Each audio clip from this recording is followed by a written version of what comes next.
Hi guys, it's summertime and summer is high travel time. It's family event time. For me, competition season, getting ready for a dance competition with my daughter. And so a lot of times our life may be all over the place, especially in the summer months. But I really want you to embrace that the things that we do for health, we don't have to be perfect in those things that we're doing.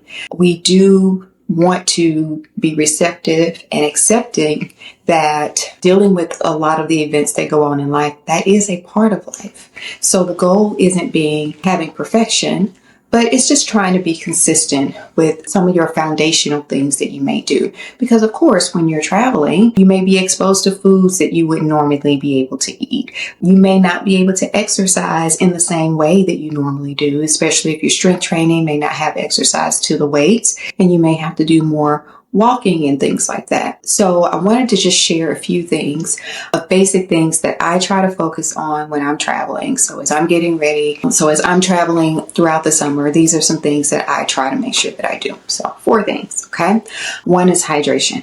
All right. So hopefully you saw my water video. Water is one of the most important things that you need to make sure that you're doing. And especially it's hot outside because it's summer. And when we're on the go, our bodies are moving and we may not be thinking about drinking. And also because we're traveling, we may decide to drink less because we don't want to have to stop at the bathroom, especially if you are on a car ride somewhere, or if you don't like using the bathroom in the airplane. You may say, let me not drink because I don't want to have to use the bathroom until I land. I get it. Been there, done that. But you really still need to make sure that you're hydrating yourself because it does affect your body. There are some people who will travel and when they are not hydrated enough, I'm one of those people, I actually will begin having foot swelling. Okay. So, and I know some people, same thing with car rides, riding long places when they're dehydrated, their body is trying to hold on to all the water that's inside and they end up having fluid retention, water weight, and swelling in their feet, ankles. Okay. So water is your friend. Number 2, protein, because we know that carbohydrates spike up insulin a lot.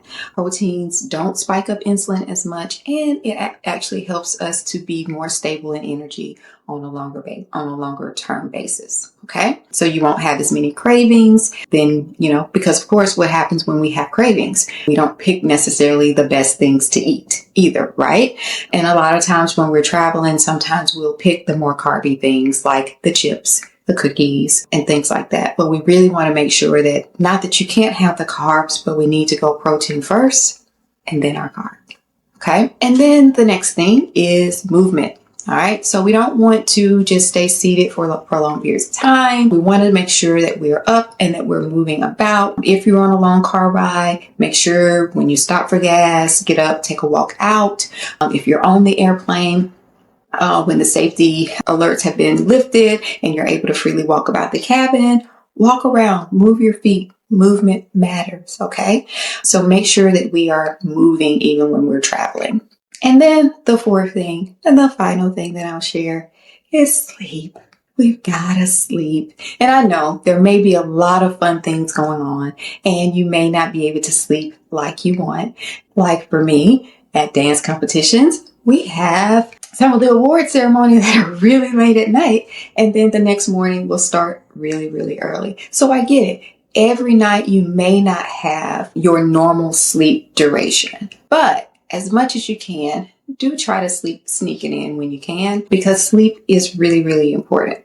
Okay. So don't forget those things. If you just focus on those 4 things, you are likely to feel much better than if you just try to completely overhaul your whole routine while you're traveling. Okay. So I know we can't take the whole gym with us, but if we focus on those 4 things, it will definitely matter. And one of my favorite things for movement that I'll plug in there is doing squats. Squats works the lower body and core. So squats can be something you can do anywhere. Okay. So we're working muscle, working core when we're doing some squats, and you don't have to have any equipment and you can literally do it anywhere that you are. So really, healthy living isn't about avoiding life, not traveling, not going and doing things when we're trying to be healthy because it may take us out of our normal routine, but it's adapting. It's adapting and making the situation work so that you can still enjoy life, enjoy the people, your friends and family, and be supportive of those around you. So it's really about learning how to live well while living life.